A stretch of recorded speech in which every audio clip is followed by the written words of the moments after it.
You wanna make a bet? What's the bet? It's too much money I got. Here we go. So What's the bet? all right. Oh, he came ready. Okay, let me sit up. I mean, if you can prove to me that a credit bureau exists, I will give you this on here right now. Live on the Marvin Francois show. If you prove to me a credit bureau exists.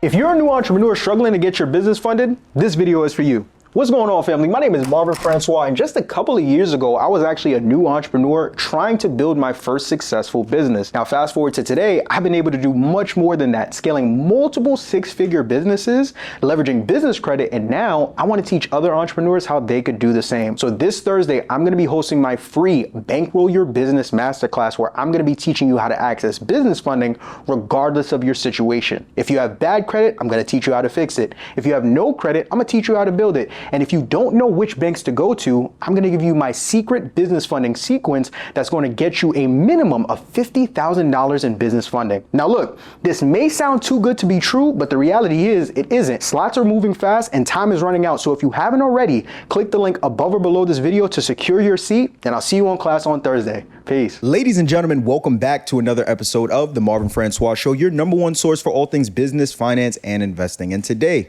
is a very, very special day because our guest today is a man who needs no introduction. He's a consumer law expert who teaches people how to repair, rebuild, and restore their credit using consumer laws while educating credit repair business owners on how to scale their credit repair business to 6 figures per year.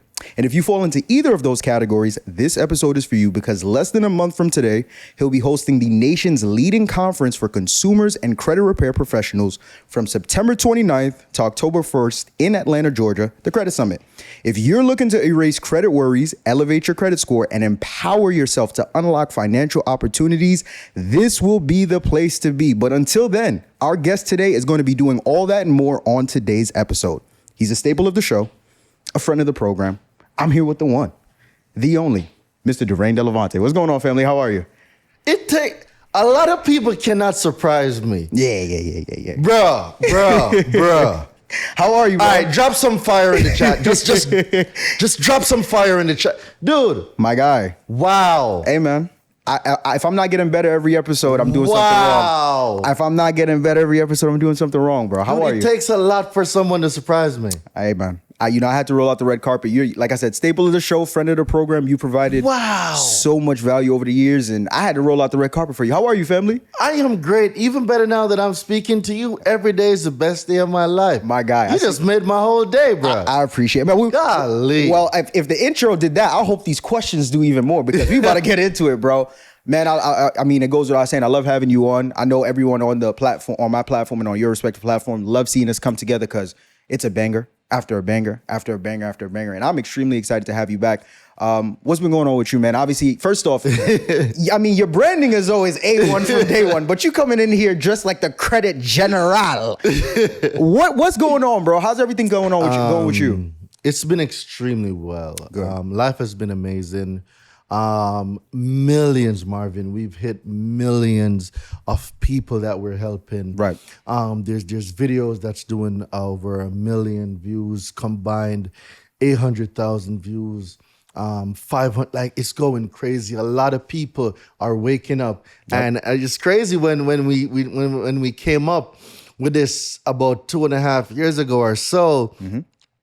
It's really coming to fruition, like impacting so many lives, right, and changing the credit score of people, changing the credit score of different zip codes. And bro, we are on the way. We're not there yet. Because, there's 333 million people in America. Right. 60% live paycheck to paycheck, which gives us about 165 to 195 million people. Mm-hmm. That's either living paycheck to paycheck or that has bad credit. So we still got a lot of work to do. We do. But it's been great, man. It's been an amazing journey. And they love us. The people love us, and we're providing so much value. Yep.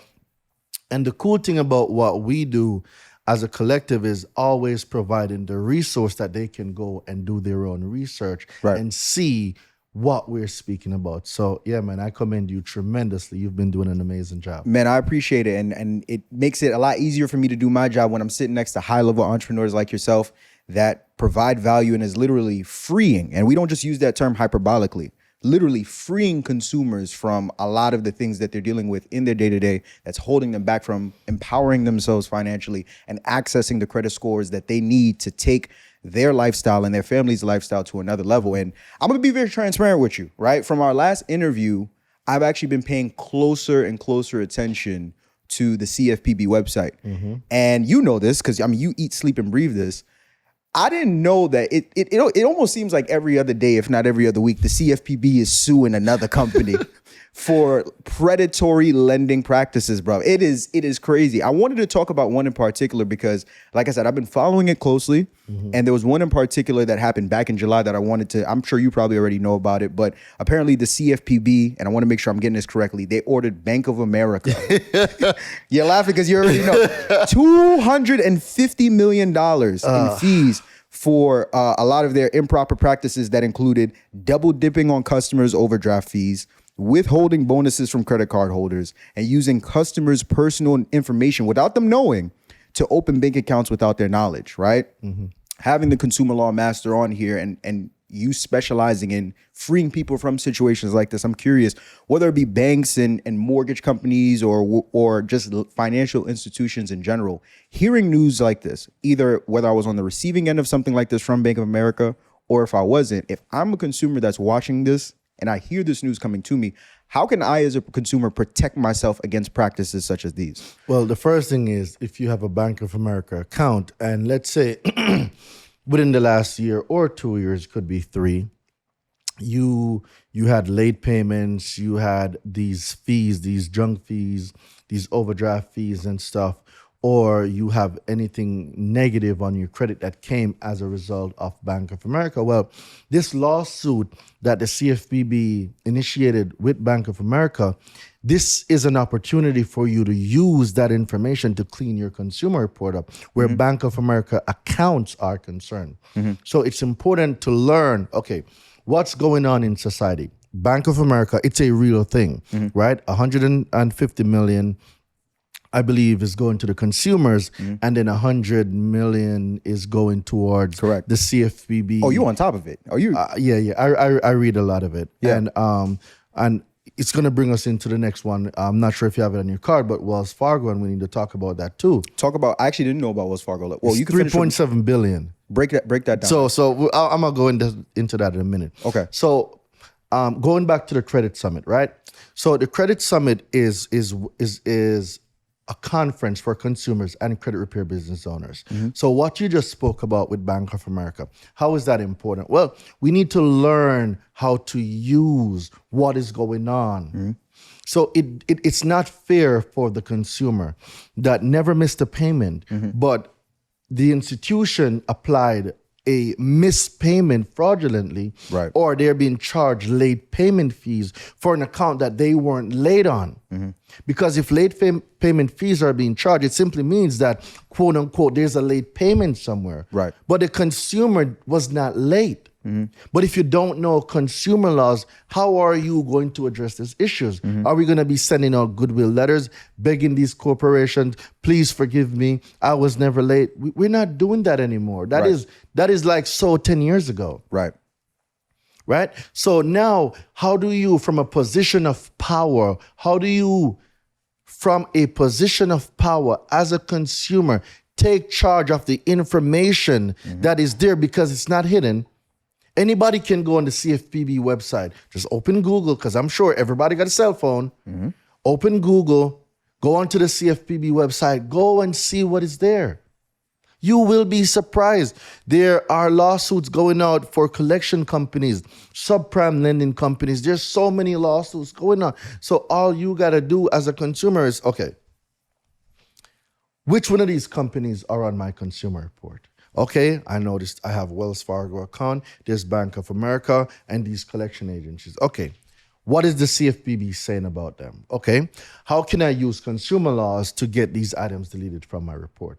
It's bad credit is a mindset. I don't believe it's a physical thing. Right. It's more of a mindset because your credit worthiness goes through habits, Right. things that you do,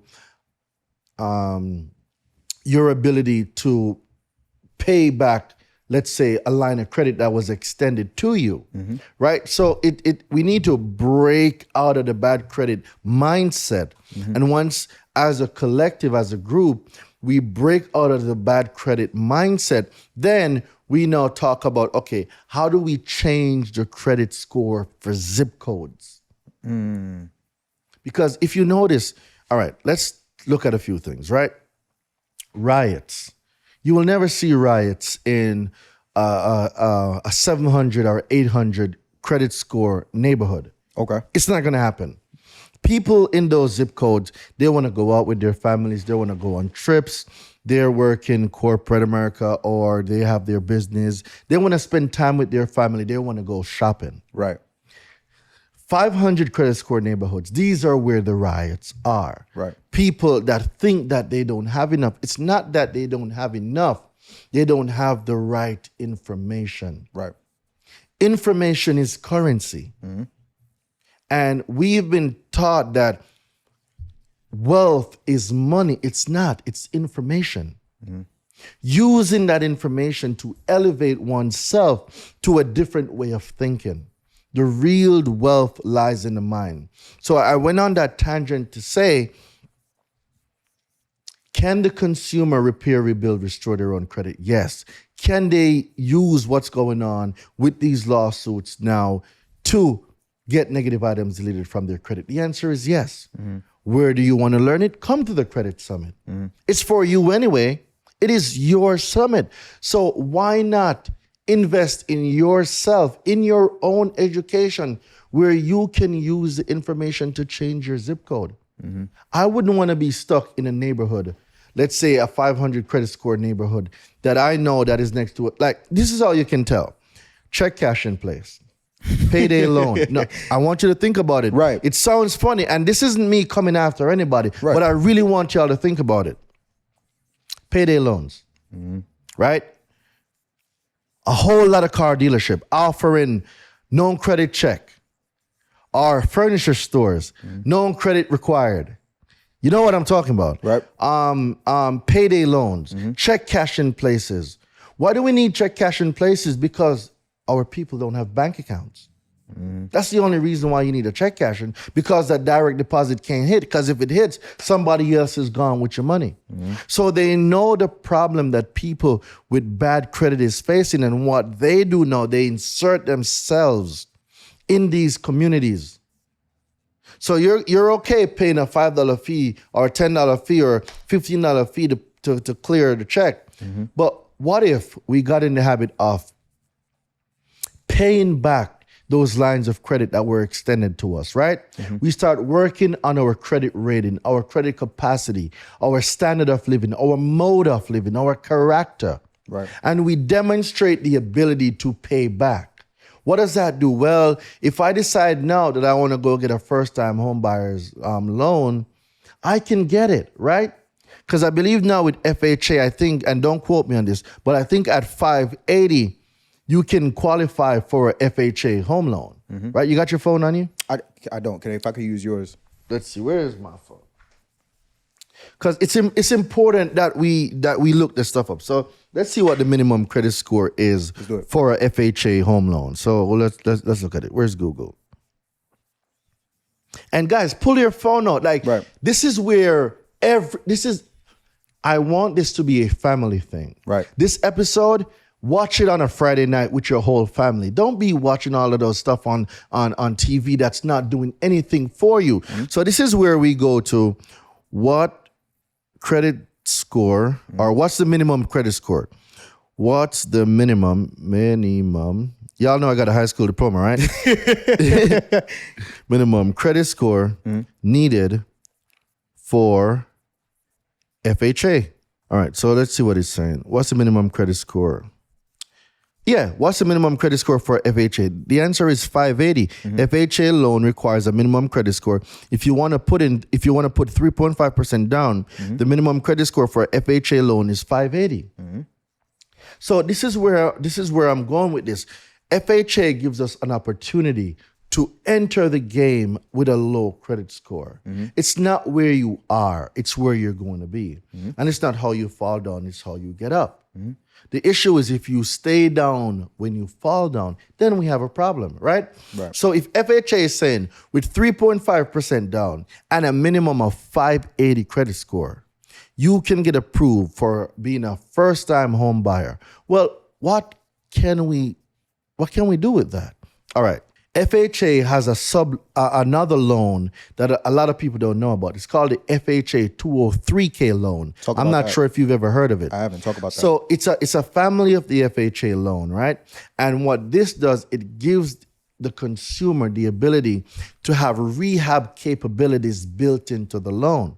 So let's say an example would be they find a property that was burned down or it has damages, but the structure, the structural integrity of the property must be intact, right? The foundation. Okay. As long as the foundation is intact with a FHA 203K loan, you can use the rehab capabilities as long as it's zoned for it, bro. Build a 4 family if it's zoned for it, right? So now you live for free, you have tenants paying you. And now you can start building the wealth. And I would go with a FHA 203K loan any day of the week because of something called equity. See, when you buy a home and you pay full market value for it, you just gave the seller all the equity, right? Unless you put something down, whatever you put down, that becomes a new equity. So let's say it was 0 down, then you're going into a property with little to no equity. It's maxed out. But let's say now you use a 203K loan, right? And let's say everything for purchase, for acquisition and rehab comes up to $200,000 or $300,000, right? But let's say after you're finished, let's say it's a 4 family, the market value is $500,000. That's $200,000 in equity that your family now has. But if we're going to run off on paying back a $500 credit card or a $1,000 credit card or a $5,000 credit card, well, you're demonstrating that you don't have the ability to pay back. So where you could use this now as a tool to start building your generational wealth, you just kind of flush that down the drain. So learning consumer laws, you are able to put yourself in position. So if you're not in position right now, okay, learn how to repair your own credit. Repair your credit, show up to the credit summit, fix your credit. Get in position. It's 580. I'm not sure what the income requirements are, but at least meet the first criteria. Right, correct. You see where I'm going with this? Right. Like people think you need to be great to start. You don't need to be great to start, but you need to start to be great. It is not how you start, it's how you finish. So I know it was a little bit long-winded, It's fine. but what I want people to get is your current credit situation does not define your reality. Not because you have a bankruptcy, it means that you have to wait 10 years for a bankruptcy to get deleted. No, I can show you how you can use consumer laws to get bankruptcy deleted in 4 days. Because is it bankruptcy or is it identity theft? What about that? Right? Like, Marvin, you sure you want to go down this rabbit hole? If I'm bringing the Rain de Levante on, I know we're going down a rabbit hole. Let's go down the rabbit hole. Bankruptcy versus identity. What do you mean by that? Okay, so who reported the bankruptcy to the consumer report? Who? The credit reporting agencies. Okay. Experian, TransUnion, and Equifax. What does 15 USC 1681B2 speaks about? Permissible purpose. Right. Written permission must be given from the consumer. Correct? Correct. Okay. Any person obtaining a consumer report under false pretenses will be fined under Title 18, 15 USC 1681Q. We know that the definition for a person is what? A corporation. Well, what are corporations? Experian, TransUnion, Equifax, LexisNexis, SageStream. They're all corporations, right? So if a corporation, which would be Equifax or TransUnion, goes to another consumer reporting agency, i.e. LexisNexis, for a consumer's consumer report, or vice versa. If LexisNexis is furnishing the consumer's consumer report, permissible purpose must be given. Did the consumer give LexisNexis, because they are a person under the definition by law, did the consumer give LexisNexis permission to furnish their information to a consumer reporting agency? They did not. Correct. So no consent means identity theft. So then when we go to 18 USC 1028A, it's going to speak about what? Aggravated identity theft. And aggravated identity theft says any person, the word person again, company or that corporation, uses, possesses, or transfers a means of identification of another without lawful authority will be sentenced to 2 years. Title 18 or fined under Title 18, right? So if it's giving you the definition of what aggravated identity theft is, and then 15 USC 1681Q tells you that a person cannot go to a consumer reporting agency under false pretenses. Under false pretenses would simply mean that they didn't get permission from the consumer. 15 USC 1681B2 says it.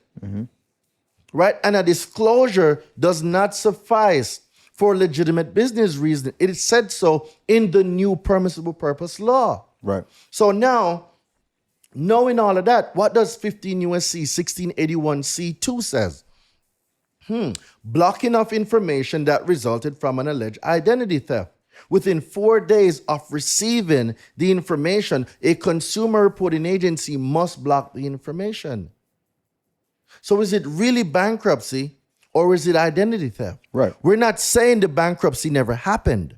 We're talking about how the item was reported. The item was reported and it fits the description of identity theft. You use, possessed, or transferred a means of identification. How did they identify that you had the bankruptcy? Someone must have had your information. Right. Someone used your information without your permission. And they went to a consumer reporting agency. The consumer reporting agency furnished that information without permissible purpose. Correct. 'Cause It fits the bill 415 USC 1681C2, which is identity theft, based on 15 USC 1681Q. And that's how you delete bankruptcies in 4 days. You don't need to wait 10 years to do it. It's learning consumer laws. And you might have attorneys watching these videos or other people in the industry saying, well, Doreen, that's not true. Well, prove me wrong. Right? Because if the law says any person that uses an identification of another without lawful authority, well, the last time I checked, the consumer reporting agencies aren't government agencies. correct. And if they don't have a legitimate business reason and a disclosure does not suffice, which means written permission, 15 USC 1681, B2, written permission from the consumer to whom it relates, gives permissible purpose. Where did they get it from? So being able to see the laws that's there and being able to use them effectively, this is why they were created. Right. If it wasn't there for the consumer to use, why would it be called consumer laws? Right. If it was only for attorneys, well, why wouldn't it be called attorney laws then, or something like that? So my point is, Hosea 4 verses 6, my people perish and are destroyed because of a lack of information. And if that is true, then the opposite must be true. Which means if my people have information, they will not be destroyed. This is the whole purpose of the Credit Summit. Right. To educate the consumer on why and how they need to put themselves in position so that we can start building generational wealth and we can start changing the credit score of our zip code. Let me piggyback off of that because, like you said, when we talk about the Credit Summit and when we talk about what this episode is about, we've always been about empowering consumers whenever we come together. That's the core of everything it is that we talk about, right? To that point, I wanted to ask you, circling back to the CFPB, whenever they go about suing a lot of these companies for predatory lending practices, they have something that's called the Civil Penalty Fund. This is essentially a fund that they put together that whenever they reach settlements with these companies to basically reprimand them or discipline them for these predatory lending practices, this is a fund they put together to pay, portion of it goes towards paying consumers for essentially the retributions for them going through these practices. I'm curious to know with you, because on one hand, you have the CFPB Civil Penalty Fund, but on the other hand, individuals like yourself have come on and talked about how we can, once we identify these violations, we can leverage these violations to now get paid $1,000 per violation and things of that nature. So as consumers, when we talk about empowering ourselves, should we be reliant on the CFPB Civil Penalty Fund to compensate us for these violations? Or, hold on, let me finish. Or should we now take the power in our own hands and leverage the understanding of consumer law and go about seizing the monetary reparations for these violations ourselves? I mean, if you're able to do both, why not do both? Why pick and choose if you're able to do both? Talk about so that. If you're able to get relief from the CFPB, but you can also prove damage otherwise, I'd say, why not do it? Let somebody say no, right? And this is where I've partnered with LegalShield. LegalShield is now a partner of ours, where we have LegalShield in my university, where students can now sign up for LegalShield and they're able to get representation. Because one of the biggest issues that I've been seeing is it takes $300 or $500 to get in a consultation with an attorney. Well, with LegalShield, when you sign up, right, you are able to, let's say, have a family plan for like $29 a month, where you're able to get yourself protected and your family, right? So it's not going to cost you now $300 for a consultation. And I'll give you the LegalShield link too, if anybody needs it here. I'll make sure that I send you the LegalShield. Let's do it. So in full transparency, once you sign up for it, then you'll have your legal representation. But it's also a great opportunity for everybody here to use it as well. Like we were taught that that representation have to be expensive. It's not. And I learned this because I have the plan myself. Right? So it's look, guys, money has always been a factor, and it's always will be a factor. And I need us to change the I cannot to how can I. Say that again. Because I can do all things through Christ who strengthens me. And this isn't me preaching religion, guys. I'm not religious. I am a spiritual being. Do not misconstrue my words. But in the beginning was the Word was with God, and the Word became flesh. And if that is true, it means there's power in the tongue. As a man thinketh in his heart, so is he. If you believe you can, you can. If you believe you cannot, you cannot. Either way, you are both right. The question is, which one are you going to feed? I know I went off on a chat. No, it's perfectly fine. Back to you, my brother. I do apologize. No, not a problem at all. Like I said, I know that when I bring you on here, we're going to get deep. And that's exactly what I'm looking forward to. So essentially, to your point, circling back to it, like you said, and when we're talking about empowering ourselves as consumers, if we can go both routes, it's not a matter of one or the other. If we can go both, I wouldn't go both. Why right? not? Let them tell us no versus us telling ourselves no. To dive more into that, I want to circle back because you mentioned it, and I'd be remiss if I didn't make sure we circle back to it. I didn't know that there was a situation that took place with Wells Fargo. Could you talk a little bit about that? So 3.7 billion. Okay. Right? Lawsuit. So what they did was very similar to what Bank of America did. And, it's crazy. I think you want to pull up your phone for this one. Got you. Can I use your? Yeah. So let me make sure. And I want everybody to follow. Because I want to get into this. So let's look up. And now we're going to go straight to the CFPB website. So type in, guys, CFPB sues Wells Fargo 3.7 billion. Right? And it's going to come up. So right on the CFPB website, here you go, my guy. Let's shift this a little bit because I want him to see that it's coming straight from the source. Right. So the CFPB orders Wells Fargo to pay $3.7 billion for widespread mismanagement of auto loans, mortgages, and deposit accounts. Wow. Do you want me to go in? Keep going. Okay. So the company repeatedly misapplied loan payments wrongfully You use a word. Starts with an R.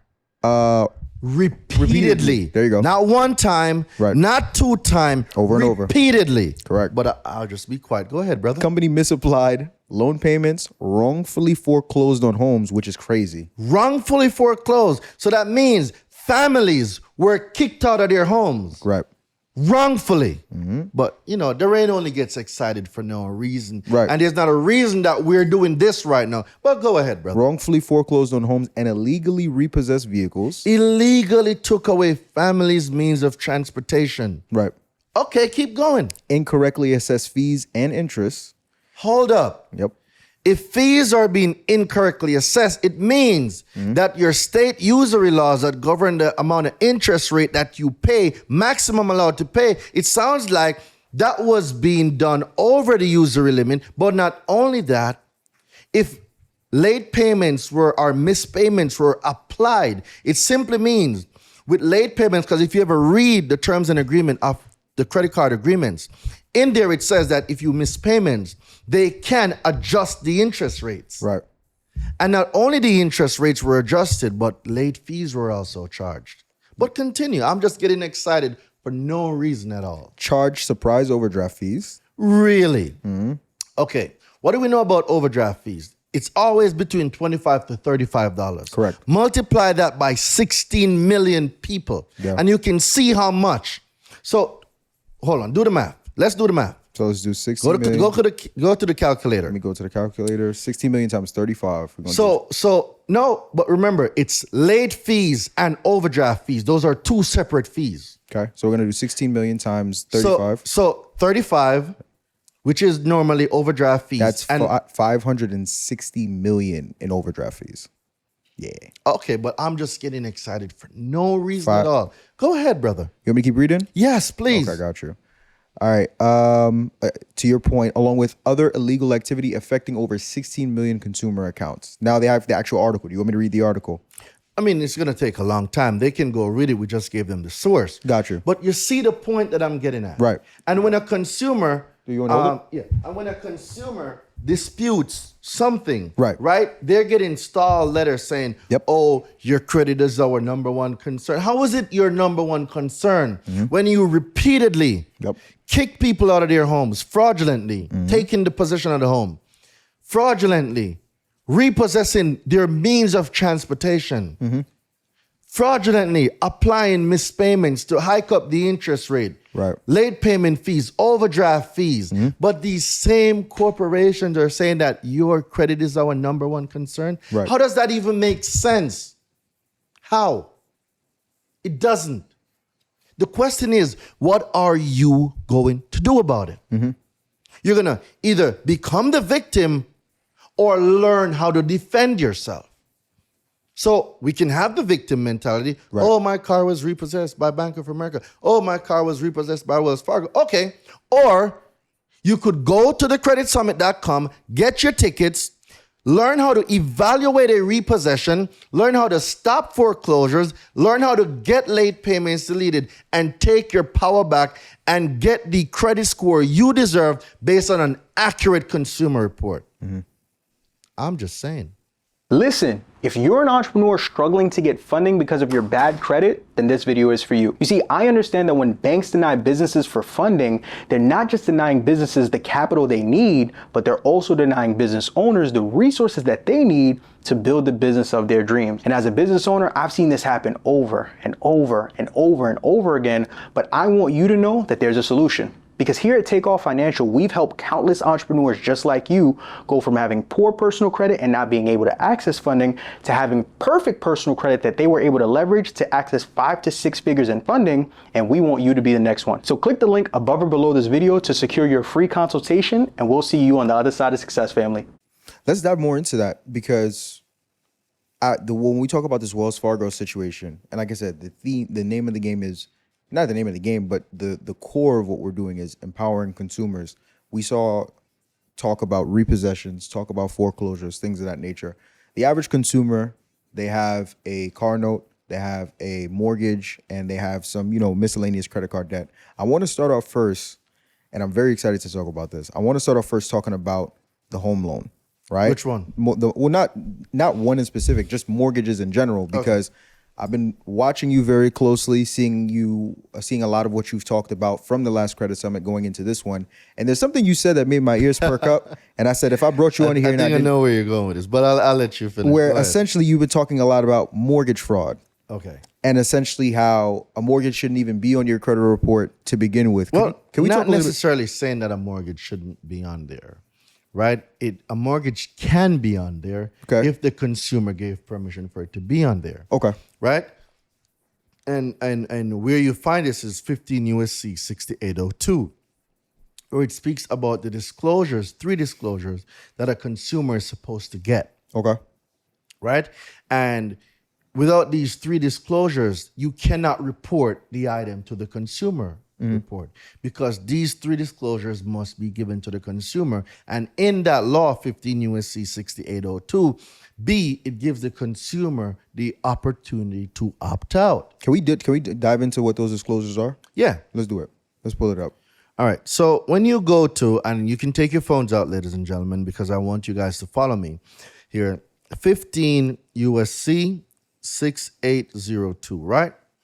And it brings us to the Gramm-Leach-Bailey Act, and it speaks about personal information and obligations with respect to disclosures of personal information, right? Right. So it says, B, opt out. In general, a financial institution may not disclose non-public personal information to a non-affiliated third party. Well, the consumer reporting agencies are not affiliated with Bank of America, Wells Fargo, Capital One, none of them. They're unaffiliated, meaning that they're separate businesses. They are not owned by common ownership or anything like that, right? So they are non-affiliated. And what the law says is that the only way, it says, a financial institution may not disclose non-public personal information to a non-affiliated third party unless, what does that mean? Unless they do these things, they cannot disclose the information. Right?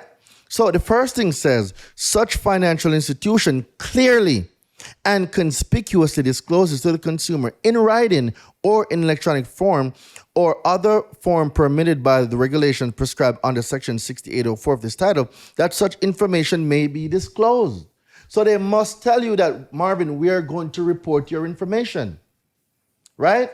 That's the only one consumers normally get. But it's not 1, it's 3. B says the consumer, so this is saying that, I'll use you as the example. Let's do it. The consumer is given the opportunity before the time. What time are they talking about? You are given the opportunity before they report the information, that such information initially disclosed, that they're going to tell you that we may disclose your information to the consumer reporting agency to direct that such information not be disclosed to such third party. This is law, bro. I'm not making this stuff up. So if you say, I don't want my information reported, they must respect that. It is here in the law. And if you, the consumer, Marvin, is given the explanation of how, so if you say no, you must be given the explanation of how you can exercise that non-disclosure option. So when you call these corporations and their employees on there who don't know anything, it's telling you that we have to report your information by law. Which law? And I wish somebody would tell me which law says that all information on a consumer or all financial information on a consumer must be reported. I'll give that person $1,000. I'm very serious, because we clearly here, the law says you have the right as a consumer to say, I do not want that information reported. So how would they say that and then make another law saying the companies can? How does that make sense? It does not. It's in their laws, bro. So when we speak about a mortgage, when we speak about an auto loan, when we speak about a credit card or a loan or whatever, any extension of credit, you have the ability to either have them reported by agreeing to the disclosures or not. There is no law that says anything must be reported. It may be reported, but the consumer must be given the disclosures. So now to dive even more into that, even going back to the Wells Fargo situation, if I'm somebody that was affected by that situation, I'm going through foreclosure, is there a way that we can take, whether it's the information that you just gave or just any other consumer law strategies in general, to challenge a foreclosure and say, hey, look, I shouldn't even be going through this foreclosure in the first place because my rights as a consumer were violated? Well, that's one thing. It's not what you know, it's what you can prove. You can know everything. It's what you can prove. So the first thing in identifying mortgage fraud is, all right, does Wells Fargo possess the mortgage and the note? Dive into talk about that. So the mortgage and the note must travel together. You're talking about the promissory note. Correct. Okay. They are accessory to each other, right? Okay. So one secures the other. The promissory note is the promise to pay. The mortgage secures the interest in the collateral, right? Okay. So when you possess both, you own it. Mm-hmm. But when you have either or, the situation now becomes, if you possess the mortgage, well, the mortgage by itself doesn't make sense without the promissory note. The same way the promissory note don't make sense without the mortgage. They are accessories and they must travel together. Mm-hmm. So when they pool mortgages together, normally during securitization, that's where the separation happens. There's a company called MERS, Mortgage Electronic Record System, MERS. Yeah, Mortgage Electronic Record System. And MERS, they act as a nominee agent for different lenders. Mm-hmm. So MERS can hold the mortgages. It gives an accountability of the assignment of the mortgages. But MERS is not a financial institution. It cannot possess the note. Right. So if the same lender that MERS is a nominee agent for possesses the promissory note and MERS has the mortgage, then that's a legitimate claim. But if the company only possesses the mortgage and they don't possess the promissory note, the mortgage is now null and void. So what a person would need to do is see a competent attorney that specializes in real estate and mortgage or loans and go get a consultation. But the law is clear. There's Supreme Court case rulings on this. Right. I love it. Okay. Family, listen, you could have saw this interview early and ad-free if you became a member of my Patreon. Not only that, but you could have also saw behind the scenes footage that's only available to my Patreon community. So what are you waiting for? Listen, head over to patreon.com/The Marvin Francois Show for early and ad-free content on all things credit, real estate, trucking, Turo, you name it, we got it. That's patreon.com/The Marvin Francois Show. But back to the interview. Now take it from a different angle, because like I said, we're talking about empowering consumers. We identified one aspect of most average consumers when we talk about mortgages, right? Let's talk about another even more common one, which are auto loans and car notes and things like that. Circling back to the CFPB and just some of the research I did, you have situations where they didn't quote any specific auto lenders in particular, but they were talking about abusive practice taking place, like fraudulent interest rates on inflated loan balances, canceling automatic payment setups, right, without notifying the consumers, which resulted in late payments, and the list goes on and on. So for your personal experience, what are some of the most common ways that most of these auto lenders are preying on consumers to where they probably don't even know it's taking place right now? All right, so let's go back to our favorite consumer. Let's do it.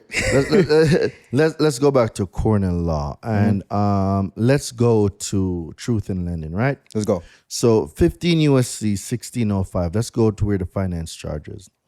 15 USC 1605, right? It brings us to Truth in Lending under the finance charge, right? And what this says is the finance charge defined, except as otherwise provided in this section, the amount of the finance charge in connection with any consumer credit transaction shall be determined as the sum of all charges, payable directly or indirectly by the person to whom the credit is extended, and imposed directly or indirectly by the creditor as an incident to the extension of the credit. The finance charge does not include charges of type payable in a comparable cash transaction. So this is where you've heard the down payments are illegal. Well, if there's a finance charge involved, there shouldn't be any cash, right? And under also 15 USC 1662, it tells you that if an institution don't regularly market the down payment, you know what? Let me not. Let's do it. Let's go. Yeah, let's go over there. So I want y'all to follow 15. So we just came from 15 US. Well, we're going back Okay. there. So it's 15 USC 1662. And when we go to advertising of down payments and installments, these are laws put here that the consumer needs to know about, right? So it says 15 USC 1662, advertising of down payments and installments. No advertisement to aid, promote, or assist directly or indirectly any extension of consumer credit may state that a specific period consumer credit amount or installment amount can be arranged unless the creditor usually and customarily arranges credit payments or installments for that period and in that amount. So if they're going to advertise the down payment, they must advertise it that they normally do it. So if you're going in, they can't just say, you know, I want $7,000. Well, do you normally advertise this? If not, then that becomes illegal, right? And then number 2 says that a specified down payment is required in connection with the extension. So it's like saying, without a down payment, you cannot get this thing. They cannot say that. Right? So this is where the down payment is illegal, and it further goes to say, unless the creditor usually and customarily arranges down payments in that amount. So if you are being denied for, let's say, an auto loan because you can find $3,500 to put a down payment, we need to see where they regularly advertise that this down payment is required. Okay. If not, you cannot be denied. So when we go back over now to the finance charge, it speaks about the finance charge shall not include fees among third-party closing agents, attorneys, escrow. We want to skip all of that. We want to go down to number 1 now. Let's see what number 1 says. Interest, time price differential, examples of charges which are included. So let's go here. So I didn't want to skip that part. It says now, examples of charges which are included in the finance charge include any of the following types of charges which are applicable. And then it goes to say interest, time price differential, and any amount payable under a point, discount, or other system or additional charges. Okay, that's cool. Service or carrying charge, that's cool too. Loan fee, finder's fee, or similar charges. Fee for an investigation on consumer report. Now, number 5 is what really got my interest. Number 5 says, premium or other charge of any guarantee or insurance protecting the creditor against the obligor's default or other credit loss.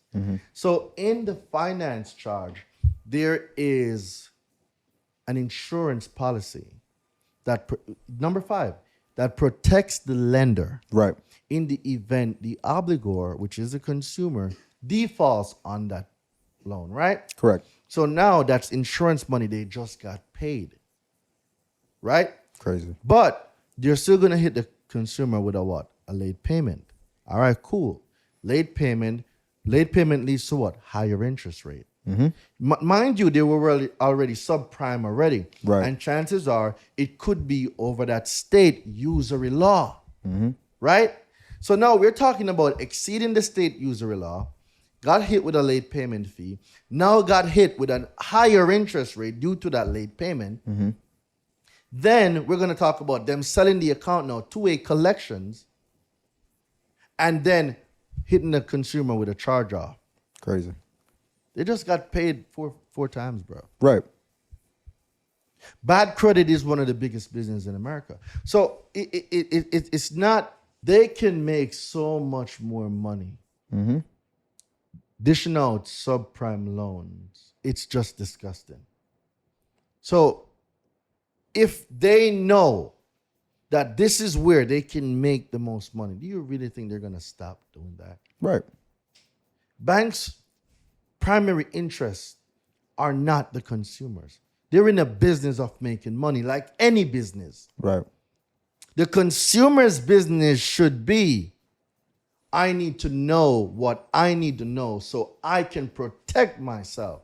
If I'm being charged 20% and I live in the state of New York, what is New York State's usury law? It's 16%. What's a usury law? So it's a very good question. I want you to look that one up. Let's do it. I'm going to have you read it because I want everybody to see when the light bulbs, when the light bulb clicks.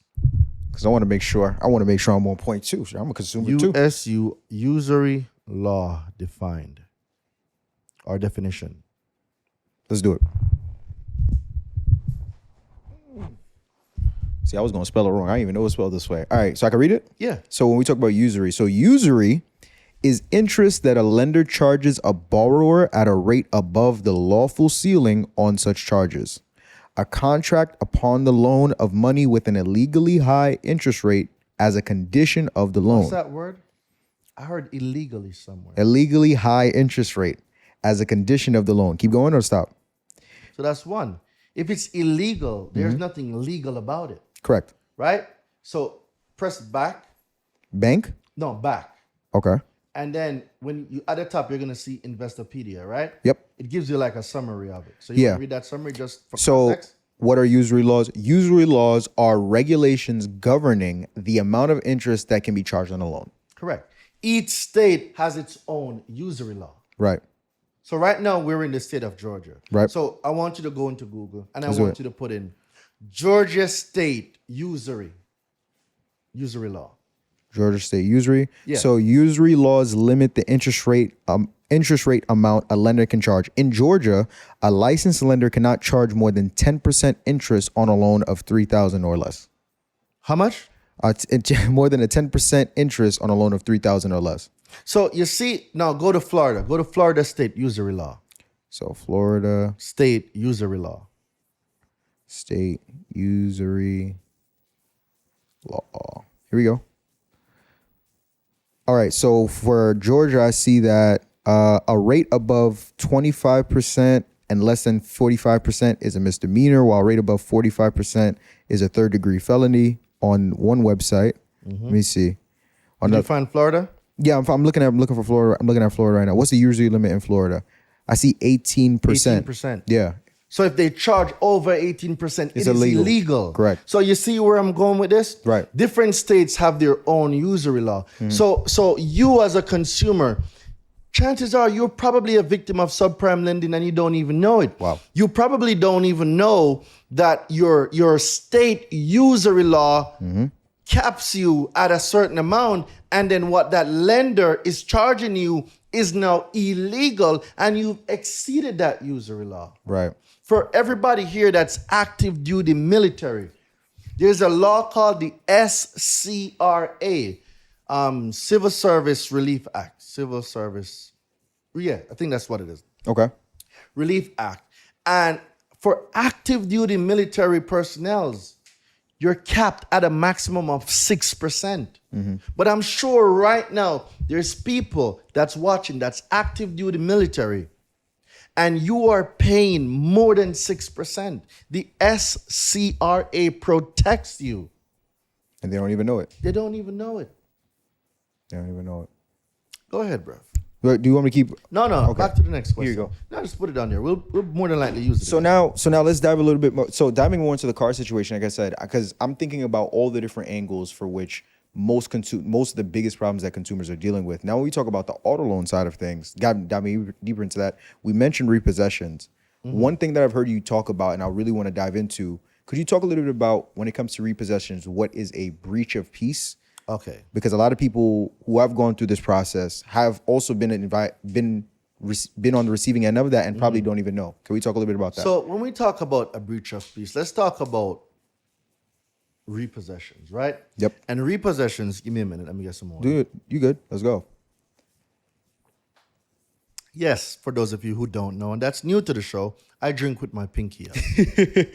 Let's go. So, a repo man comes, right? Yep. If you're in the vehicle or you jump into the vehicle and the repo guy is attempting to repo the car and you're attempting to drive it off. That is not peaceful. There's nothing peaceful about that. If there's an argument or an altercation, there is nothing peaceful about that either. That's a breach of peace. Right. Right? If you have a gated home and your gate is locked and the repo man opens your gate up to your property and go on there, that's a breach of peace. If your driveway is open and they come and take it, that's fair game. If the garage is closed and they open your garage and retrieve that, that is a breach of peace. If the garage is open and they take it, that could also be fair game.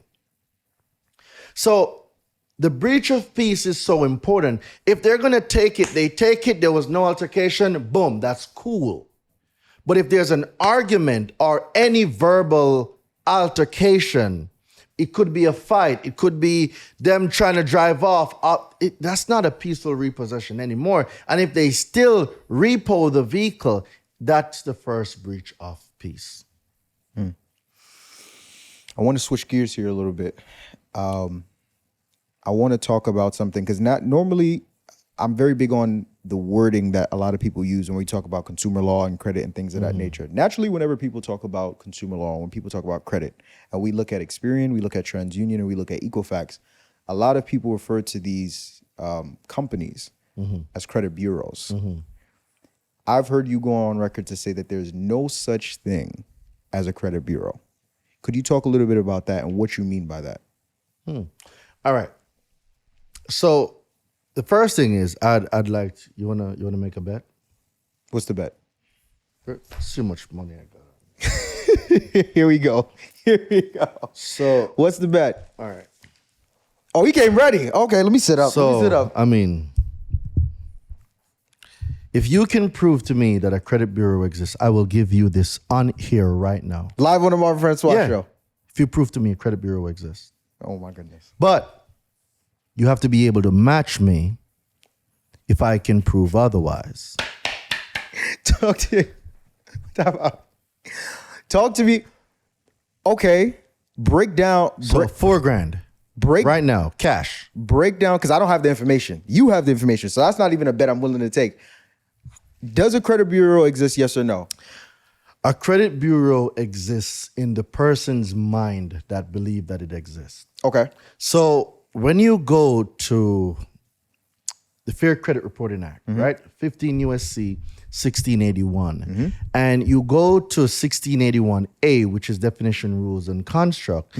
And when you see the word credit bureau, not credit bureau, when you see the word consumer reporting agencies and you click on it, it's going to give you a definition of what the consumer reporting agencies are. But better yet, when you go to the consumer report itself. Okay. Let's do it. Let's do it. We're here. We're giving away all the game. So, guys, follow with your cell phone or your device or whatever you got. 15 USC 1681A. Definitions and rules of construct. It only makes sense to go where the definition of the consumer report is to find also who can report a consumer report, right? Because we and a lot of people I used to think that credit bureaus reported consumer information, right? So if that is true, that would simply mean that in the definition of the consumer report, Congress would put the word credit bureau in there, that these are the institutions that report consumers' information. Doesn't that make sense? It does. It does, right? So let's go to the definition of a consumer report. Let's do it. My good man, you ready to put up that $4,000 though? I got a penny for you. I got a penny for you. Let me go. Let me see this. Which one? Let me get the phone. Let me get the phone. Here we go. Alrighty.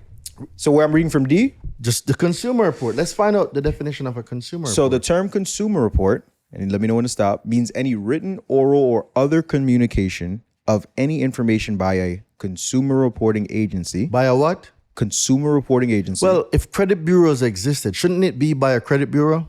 That's true.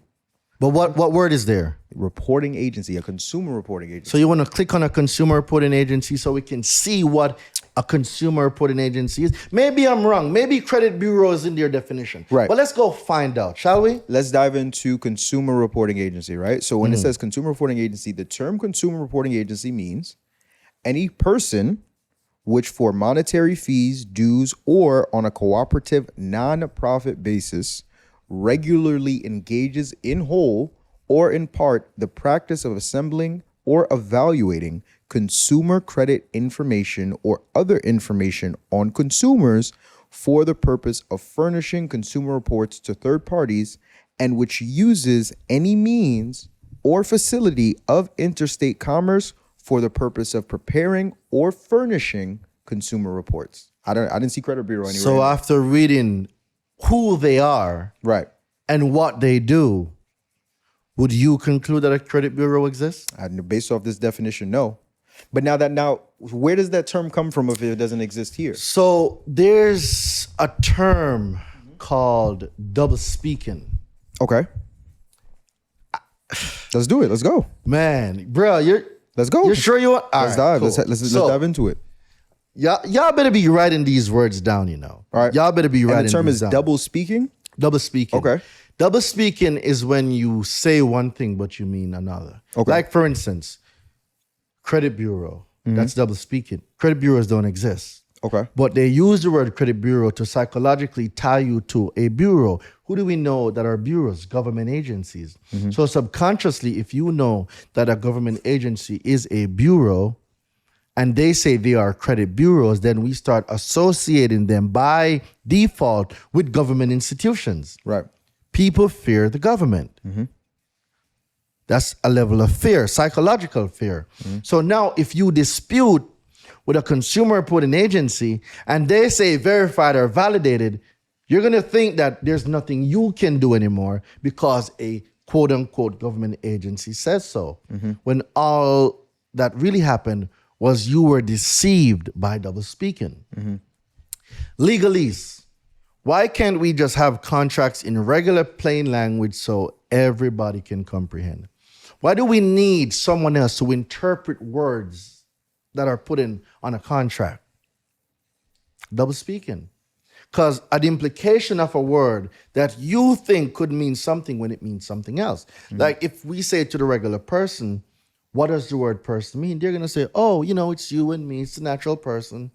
Well, if we're talking about consumer reports and consumer reporting agencies and the FCRA and debt collectors and all of these things, they are persons too. So when the law is speaking about a debt collector using the word person, you're assuming that you're talking about a normal flesh and blood person. And now you got the wrong definition of something. So your dispute is not as effective as it would be if it was directed to the correct person or whom the law was speaking to. So double speaking is just a way how words can be used to deceive a person, leading you to believe that it means something else when you actually are referring to something totally different. So now that we understand that there's no such thing as a credit bureau, then when we look at some of the other credit reporting, secondary credit reporting agencies like LexisNexis, Innovis, SageStream, where do they fall in that bucket of things? Consumer reporting agencies. We gave them a secondary name. There is no primary or secondary. They're all the same. They're all consumer reporting agency. It's just that there's some that are used more than others. And the big three that we know that was first in the game are TransUnion, Equifax, and Experian. They are pioneers in the consumer reporting industry. They are the big three. It still doesn't make another consumer reporting agency any more or any less. Right. It's just that now they have the ability to source information from the smaller companies. Gotcha. But they're still all consumer reporting agencies. Let's dive a little bit deeper. We've done a couple of these episodes now, and we've talked about literally everything under the sun that you could have on your consumer report: repossessions, bankruptcies, hard inquiries, student loans, charge-offs, evictions, like personal information, you name it, we've talked about it. I want to talk, when we talk about collections, we've touched on this, but I really want to get into the nitty gritty of it, because when we talk about collections, it's directly connected to debt collectors. And you have a lot of consumers that are dealing with these debt collectors and don't know how to properly navigate what goes on. Oh, he's getting ready. He's over here cracking his neck. He's ready. He's ready to dive in. Let's get it. You're about to start some. All right, let's do it. go. Let's get because it. when we talk about these debt collectors, most people who deal with debt collectors, you know, we talked about breach of peace when we address repossessions, right? On the debt collector side of things, you have consumers that are getting letters from debt collectors, phone calls from debt collectors. They're literally chasing and hounding these people down, right, for this alleged debt that they say that they owe. If I'm a consumer, we have an idea of how to deal with things as it pertains to the actual collection on our consumer report. How are we now able to leverage consumer law to combat actual debt collectors that are literally calling us X amount of times a day, sending us these letters and breaching our peace as well when it comes to dealing with them? So when it comes to debt collectors, the first thing I want to make very clear is that a consumer can refuse to pay a debt collector. Okay. I'm not making it up. Y'all have probably heard this before, that you don't have to pay debt collectors. You don't have to pay debt collectors. It is true. The law says that in writing, a consumer can refuse to pay a debt collector. 15 USC 1692 CC. It is written, right? Now, when you send out a refusal to pay or a cease and desist, a debt collector can only respond to a consumer in one of three ways, right? Okay. And if they respond to a consumer other than these one of three replies, it is a violation of that section, right? Knowing the laws, what laws are in place to protect the consumer, is extremely important, because you need to know how to defend yourself. A lot of people talk about debt collection, and a lot of people don't know that a new debt collection law has been passed with different interpretations of what can and cannot be done, right? So if you go to 12 CFR 1006, that's regulation F, right? Okay. Regulation F is the FDCPA. Okay. So when you go there, it's going to bring you to the CFPB website. You go there and go take a read. So November 31st, 2021, the new debt collection laws came into effect. Okay. Right? Before that, everything under 15 USC 1692 G was the standard, but regulation F has been updated. And if you go to 12 CFR 1006, you will see what regulation F speaks about now. And it is completely different from the old FDCPA, right? Where there were 8 definitions under the old law, the new law has about 13 definitions. Right. Right? So there's things like the no parking rule that now applies on the new law, but that was not on the old law. Right. So, like, you'll hear people in the credit space talk about don't pay debt collectors, don't pay debt collectors. Well, yeah, that while that is true, that's not the solution for everything, right? Because then we need to talk about different violations. Because if we're going to talk about remedy, we need to know what remedies we can get. So let's say, for example, before November 31st, 2021, a debt collector could put whatever they want, any alleged debt, on a consumer's consumer report, right? Right. Nothing would happen. Well, under the new law, they can't. There's a thing called the no parking rule. Can you explain that? The no parking rule is basically they cannot park an alleged debt on a consumer's consumer report without getting in contact with the consumer to whom that alleged debt is related to. And the law gives them a reasonable period of time, which the interpretation gives them about 14 days. Right? So they'll send a notice off, and if the consumer was not contacted, or if they cannot prove, the law doesn't say it needs to be delivered, it must contact the consumer. Right? So if I'm the consumer, and a debt collector is going to say, well, we send you a notice, I want you to prove that you send it. Gotcha. The law says it must be sent. It didn't say you must receive it. And these are the things that we need to pay attention to. So I'm not saying that they're just sending stuff to wrong addresses. It could be the fact that your personal information on the consumer report's not updated. So you have an address from 15 years ago that should have been off anyway, but it's still on there.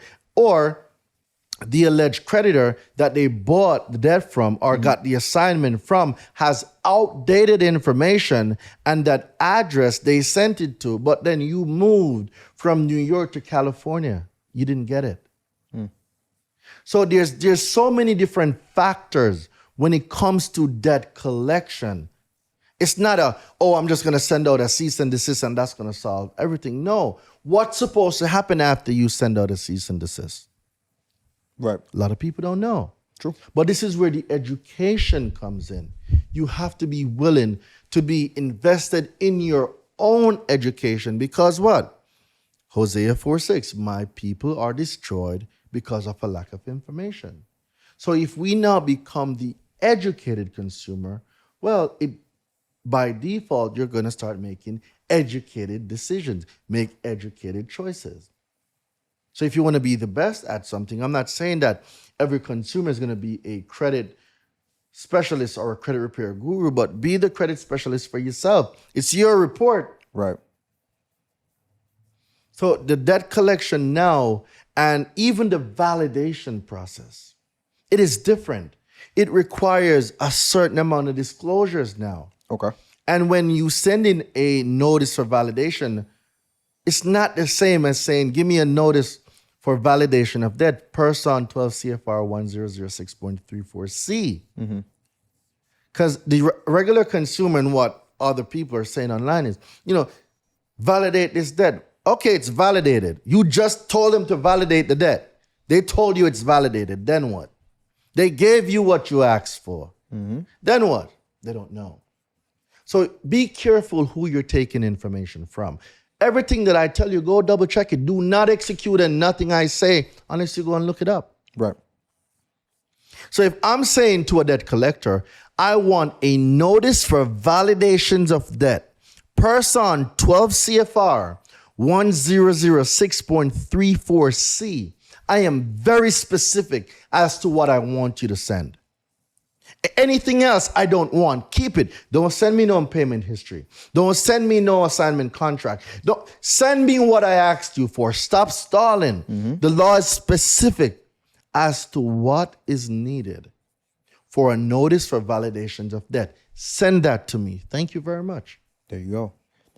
We're talking about, let's dive a little bit deeper into it, because there was a point I thought you were going to touch on, but I'm going to circle it back now because I would love for you to touch on it as well. We talk about debt collectors. Most consumers don't even know that there's a banned list when it comes to these collectors. Can we talk about that? Right?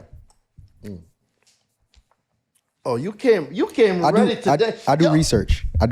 Drop some fire in the chat for Marvin right now. He's asking some really great questions. Come on, bro. I came prepared. So the FTC has a list of banned debt collectors. So all a person has to do is, if you are being contacted by a debt collector, well, let me go look up on the banned list if this debt collector is banned or not. Right. So this is where I would go. FTC list of banned debt collectors. It will show you a list. Find them on there. If they're on there, you know what to do. Send them a letter stating what is on the FTC website, that they are banned from collecting debt. Right. So why are you contacting me anyway?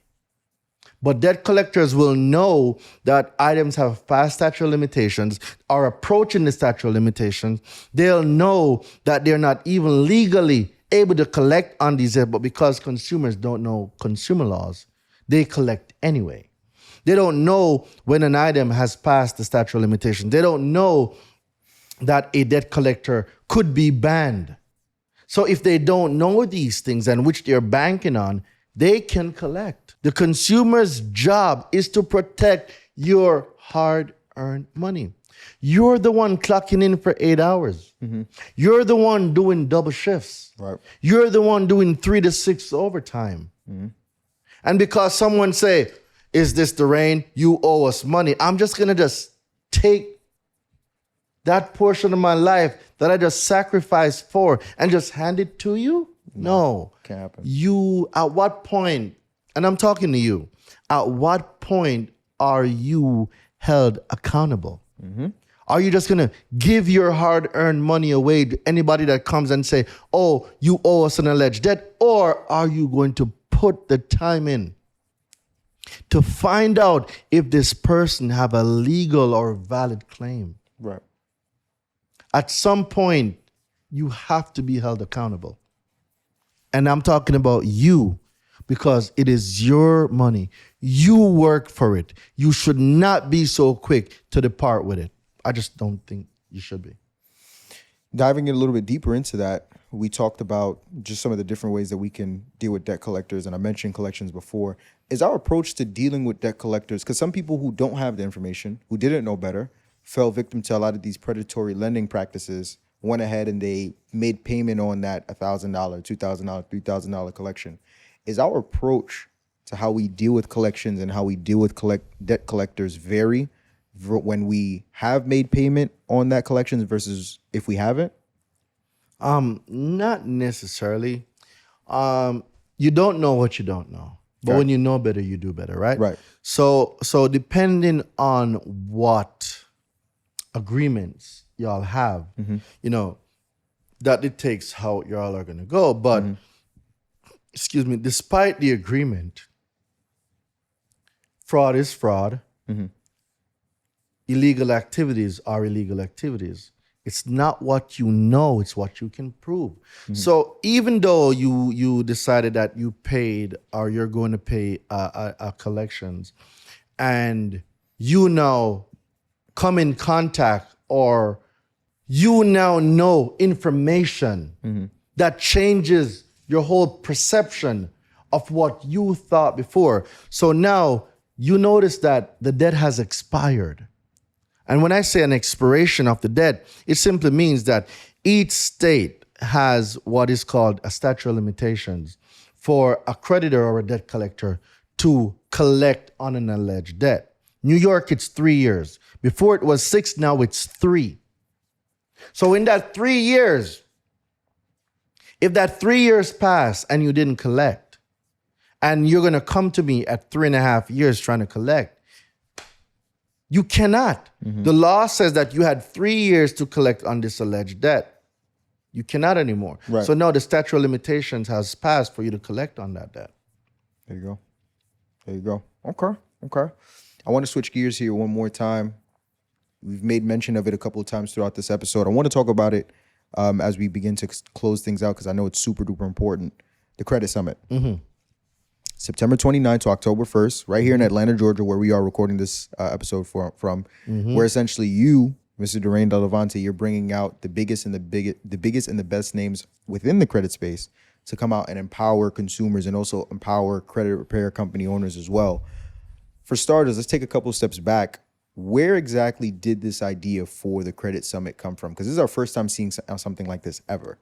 So I had went to previous credit conferences or conferences that was designed or whatever they want to call it about credit. And I was there, I was asking questions and I couldn't get answers to any of the questions that I asked. So I was very upset. And in that moment, I said that no more will I be attending workshops or conferences like this. Right. I am now going to build my own, where I am giving real information that anyone can Google and fact check. And where the consumer, the regular consumer, you can print your credit reports out, put it in your bag, put it in your envelope, put it in your book bag, put it in your suitcase, bring it with you to the Credit Summit. Durain, I got a question. Right now, I have a collections on my consumer report. How can I get this collections deleted? In real time, real strategy. I've never seen anybody do that. Correct. It's not about me, it's about us. I want you to be empowered. I want you to come. Durain, I got a repossession. How do I get this repossession deleted? Let me give you a repossession strategy in real time. Durain, I got a bankruptcy. I heard you say that is it bankruptcy or identity theft, and it could possibly get deleted in 4 days. How do I go about that? Let me give you that strategy in real time. I am a real person. Pull up to the credit summit.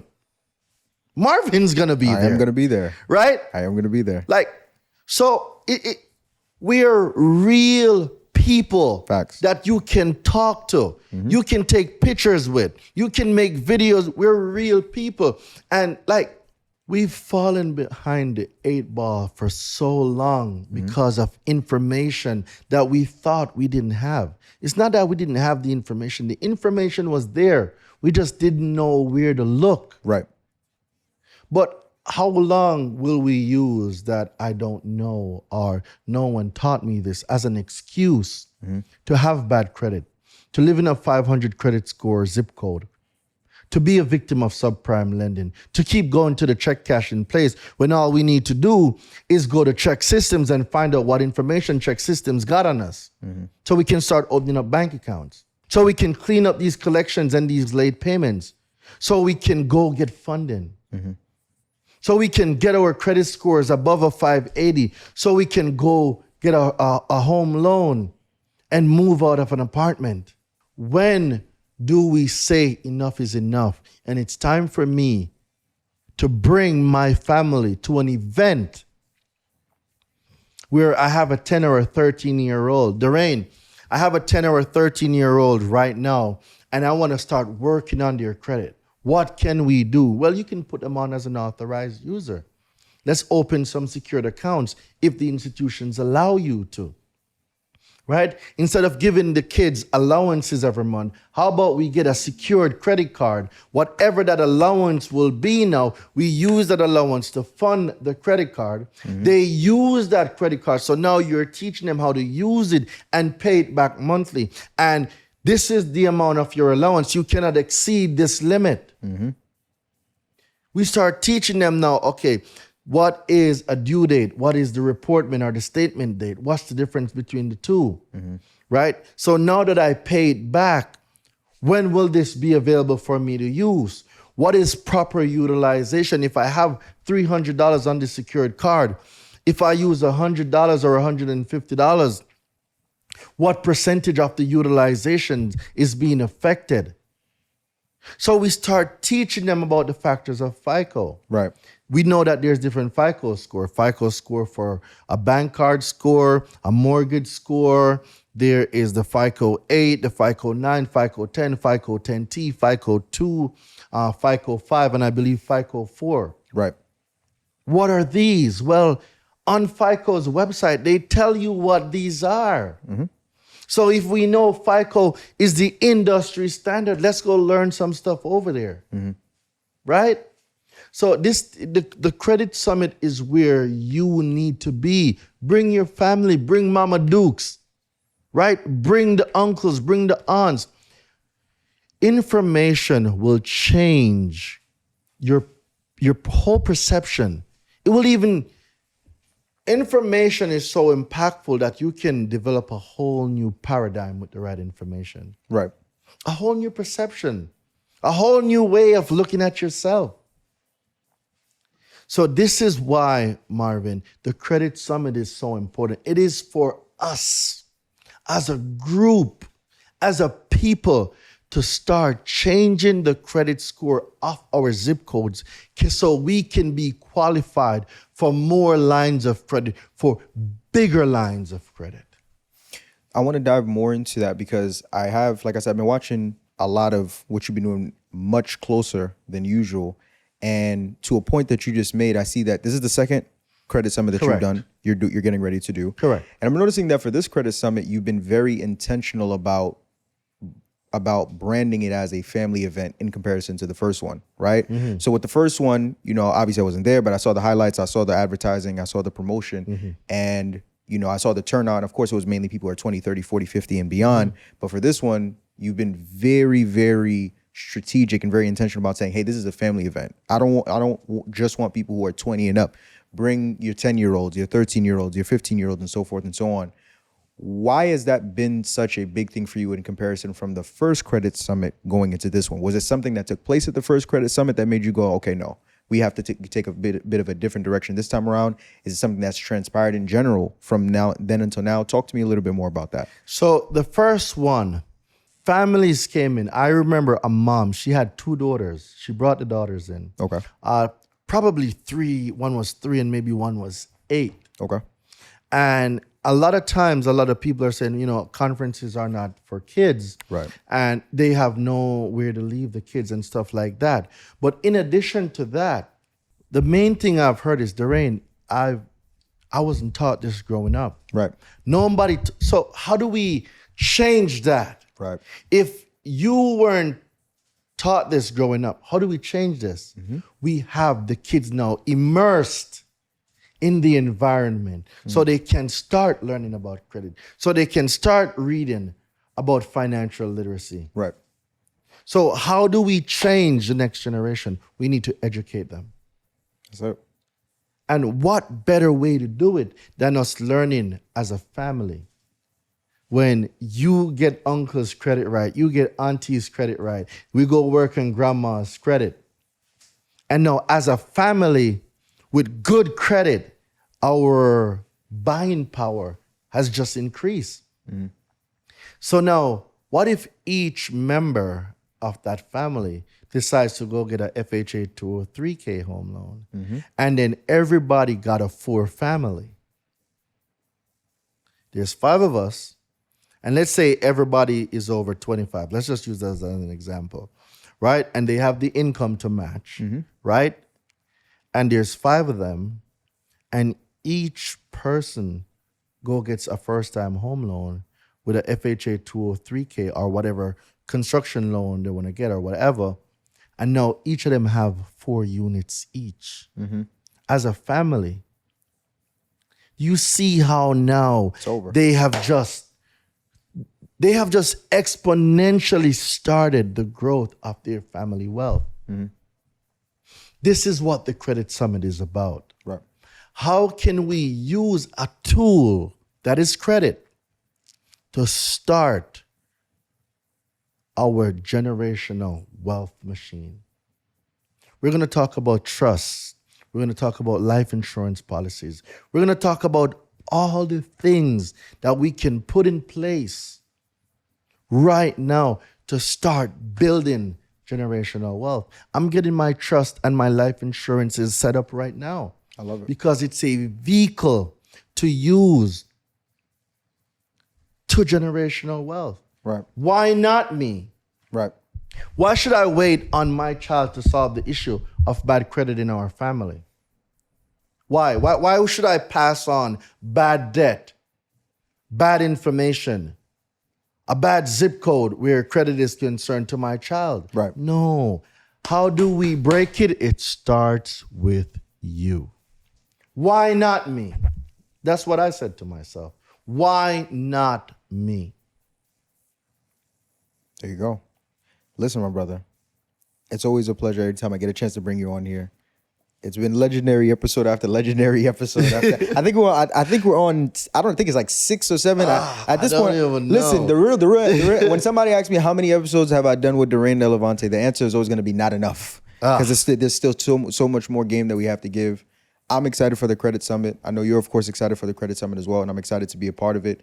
To close it out, your camera is right here. For those who are still watching and have been empowered by this episode, just give them some closing words to close things out. And of course, remind them once again where they can learn more about the Credit Summit. Yes. So thecreditsummit.com, you can go to thecreditsummit.com. The tickets will be there.